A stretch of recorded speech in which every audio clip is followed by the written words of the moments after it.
திருமணமான பெண்கள் இத கவனிச்சுக்கோங்க. இப்போ உள்ள சிட்யூவேஷன்ல இது வந்து மிக முக்கியமானது.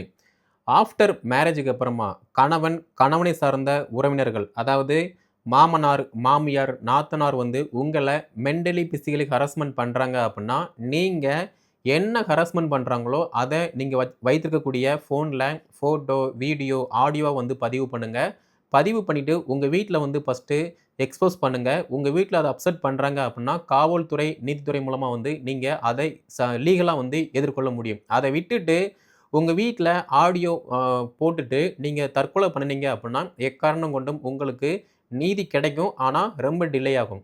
அதே மாதிரி பிஎன்எஸ் செக்ஷன் 85 இந்த பிரிவு இந்த ஹராஸ்மென்ட் பத்தி மிக தெளிவா வந்து சொல்லுது. அப்படி இருக்கும்போது பெண்கள் இந்த சட்டத்த பத்தி தெரிஞ்சுக்கோங்க. எக்காரணம் கொண்டும் நீங்க தற்கொலை பண்ணக்கூடாது.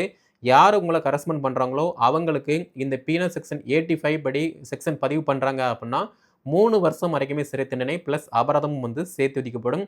இத திருமணமான பெண்கள் எல்லாருக்குமே வந்து ஷேர் பண்ணுங்க. வேற ஏதாவது டவுட்னா கீழ கமெண்ட்ல லீவ் பண்ணுங்க.